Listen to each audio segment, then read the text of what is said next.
ये question number जो screen पे थर्ड दिख रहा है वो बहुत ही बेहतरीन क्वेश्चन है। अगर तुम समझ जाओ तो समझ लो कि तुम वास्तव में पढ़ रहे हो। ठीक है, देखना ज़रा इस क्वेश्चन का ब्यूटी क्या है। ठीक है, इस क्वेश्चन में कह रहा है कि let A is equal to 1 2 3 dot dot dot 9, माने कि ए सेट के अंदर 1 से लेके 9 तक एलिमेंट है, and R be the relation in A cross A defined by A comma B related to C comma D. A comma B is related to C comma D. This is the most important. This is the beauty of this question. अभी तक relation में तुम्हारा क्या होता था? 2 element 2,3 होते थे एक सेट के अंदर और 4,2 माना जाता था। इस रिलेशन में क्या है कि इस रिलेशन के अंदर जो पहला एलिमेंट लिखा गया है, पहला एलिमेंट उसको कुछ इस बड़े ऑर्डर पेयर मतलब कह सकते हो कि A कॉमा B ऐसे और यहाँ पे C कॉमा D कुछ ऐसे, इस तरह से किया गया है। मतलब कि this is the first element, यानी कि एक ऑर्डर पेयर पूरा फर्स्ट एलिमेंट का काम कर रहा है, और ये जो ऑर्डर पेयर यहाँ कॉमा के बाद है ये सेकेंड कोऑर्डिनेट है, कह सकते हो सेकेंड एलिमेंट का काम कर रहा है। This is the beauty of this question. यानी कि ये नहीं कि आप A comma B C comma D E comma F ऐसे अलग अलग लिख रहे हो। This is an element of this relation, क्योंकि इन्होंने बोला है कि A comma B related to C comma D। तो इसका मतलब पहला, जैसे अभी हम बोलेंगे कि रिलेशन है ना 2 इज़ रिलेटेड टू 3, तो 2 जैसे ही आप ऑर्डर पेयर ऐसे बनाते हो तो अगर हम बोलेंगे कि 2 रिलेटेड टू 3, इसका मतलब 2 को आप 3 से जोड़ते हो, है ना। अगर हम बोलेंगे कि 5 रिलेटेड टू 7, यानी कि आप 5 को 7 से जोड़ते हो। लेकिन इस क्वेश्चन में क्या है कि पहले ही इस सेट में यहाँ से 2,3 अगर है मान के चलो, और इधर यानी कि आप ये कह सकते हो कि अगर यहाँ पे ये देखा जाए कि A कॉमा B जो है वो पूरी तरह से रिलेटेड है C कॉमा D से। मतलब ये पहला एलिमेंट, जैसे आप लिखते हो ना कि 2 3 को क्या लिखोगे 2,3 लिखोगे ना, लेकिन इसमें क्या लिखोगे, ये पहला एलिमेंट का काम कर जाएगा। जैसे 2,3 5,7, तो एक बड़ा सा ऑर्डर पेयर में ये पहला एलिमेंट का काम होगा और this is the second element. और ये पार्ट अगर इस क्वेश्चन का समझ गए तो तुम समझ लो कि कहानी तो ख़त्म हो गई। ठीक है ना। तो अब जो है आपको हम समझाते हैं कि इस क्वेश्चन में क्या है और क्या नहीं है। थोड़ा सा इसको इरेज करना होगा तो कर सकते हैं, थोड़ा सा आप पेशेंस रखें। चलिए, तो अगर ये पार्ट समझ गए हैं कि A comma B related to C comma D, आपको दिया गया था A comma B related to C comma D, मतलब A comma B C comma D दूसरा एलिमेंट हुआ, ये पहला एलिमेंट हुआ। अगर ये उस रिलेशन में अंदर है तो वो किस नियम का पालन कर रहा है। इसी तरह से बहुत सारा है। ये एक एलिमेंट हुआ इस रिलेशन का, दूसरा एक और एलिमेंट होगा, इसमें आप कह सकते हो कि E कॉमा F एक order pair, and comma G comma H दूसरा ऑर्डर पेयर का सेकेंड एलिमेंट, और ये ऐसे बंद कर दोगे आप। ठीक है ना।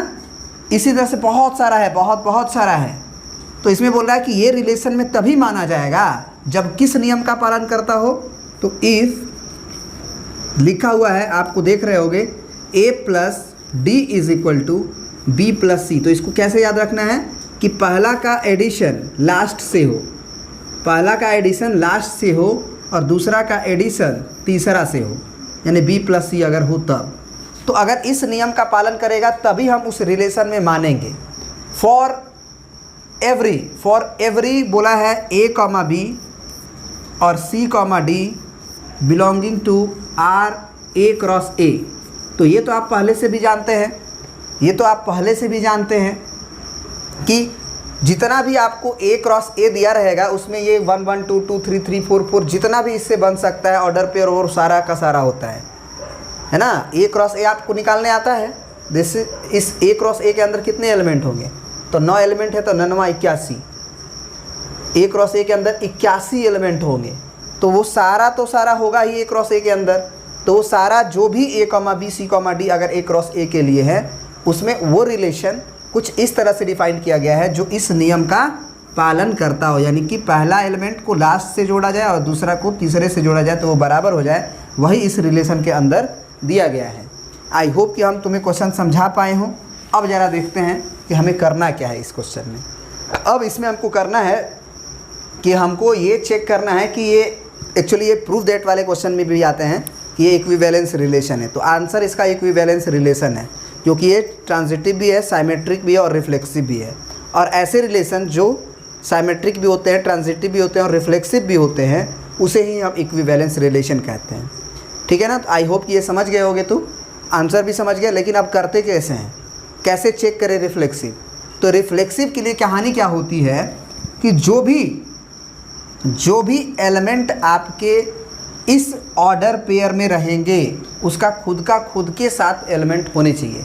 तो खुद के साथ एलिमेंट का मतलब ये हुआ कि अगर हमें उस रिलेशन में ये अगर मिला, सुन रहे हो बात, तो ये पहला अगर एक ऑर्डर पेयर है, अगर ये एक ऑर्डर पेयर है तो इसमें हम ये देखेंगे कि पहला एलिमेंट और पहला एलिमेंट मैच करना चाहिए, यानी कि ये भी और ये भी मैच करना चाहिए। जैसे आप कहते हो ना कि 2,2 होना चाहिए, 3,3 होना चाहिए। लेकिन ये कब जब पहला एलिमेंट अगर 2 है तो ये 1, 1, 2, 2, 3, 3, 4, 4 ऐसे होना चाहिए।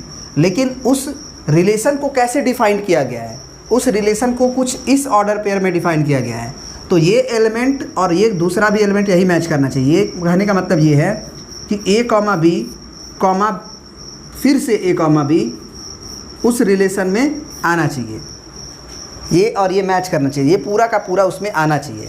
तो ये आएगा भी बिकॉज ऑफ कि हम ये चेक कर रहे हैं कि इस रिलेशन में ये आ रहा है कि नहीं आ रहा है, फॉर एवरी A, B जितना भी हो सकता है। तो ये आएगा, क्यों आएगा, क्योंकि ये इस नियम का पालन करेगा। कैसे पालन करेगा, तो आप ज़रा सोचो कि पहला और लास्ट जोड़ोगे ना, A + D का मतलब क्या होता था, पहला लास्ट और दूसरा तीसरा।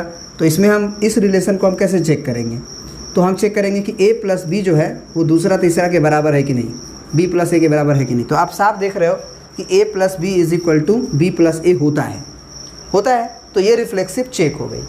अब आते हैं ट्रांजिटिव की बारी चेक करने की। तो ट्रांजिटिव में क्या होता है,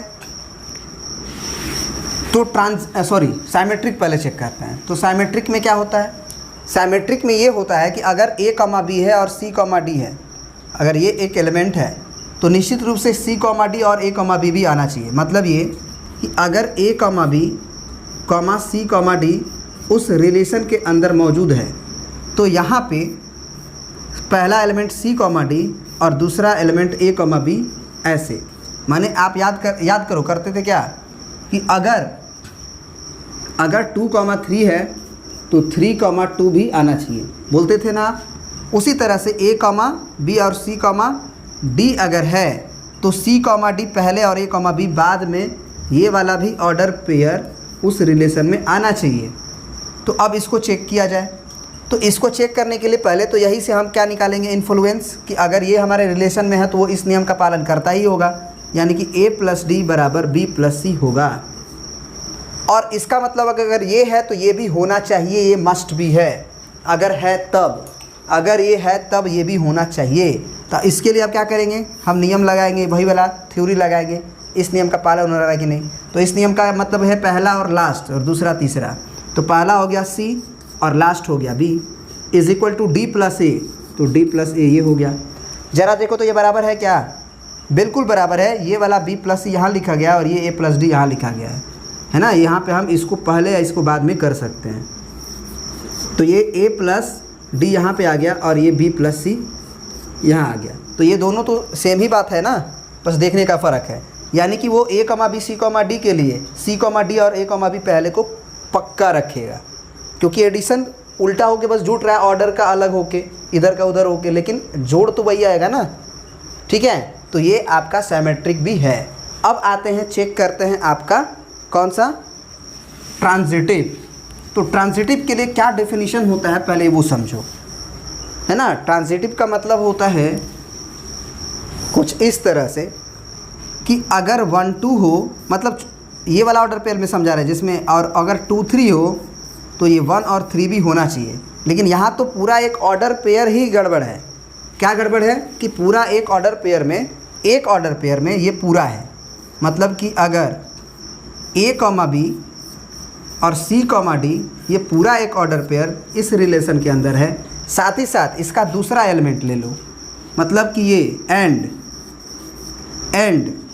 C, D और कॉमा अलग अब ले लो, E, F अगर ये भी हमारे उस रिलेशन में एक ऑर्डर पेयर हो, तो ये दूसरा और दूसरा मैच कर रहा है, तो पहला और आखिरी भी उस रिलेशन में आना चाहिए। Then A comma B is also belonging, A comma B comma E comma F is also belonging to R. ठीक है ना। तो भाई चेक करते हैं सबसे पहले कि ये होगा एंड ये होगा, तभी ये चेक करने की ज़रूरत है, नहीं तो नहीं चेक कर। अगर केवल ये होता है तो उसके लिए कोई दिक्कत नहीं है ना। चलिए तो अब चेक किया जाए। तो अगर ये उस रिलेशन में है तो किस नियम का पालन करेगा, तो पहला और आखिरी जोड़ो ए प्लस डी और दूसरा तीसरा जोड़ो बी प्लस सी, ये हमको गिवन है। एंड साथ ही साथ और ये भी हमारे रिलेशन में मौजूद है, पहले से दिया गया है।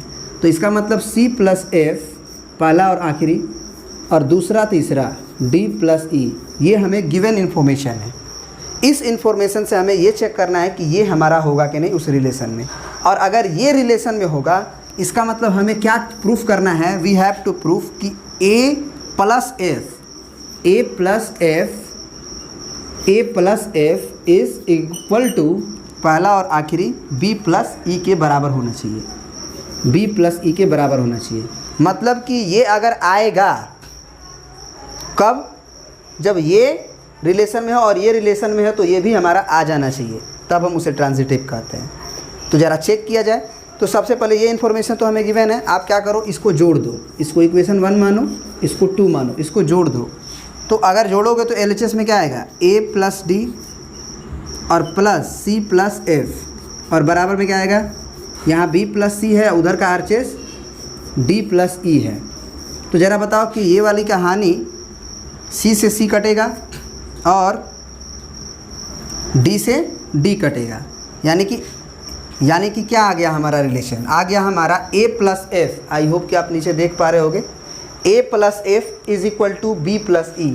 तो a plus f is equal to b plus e, ये भी आ गया। दैट मीन्स कि ये ट्रांजिटिव भी है।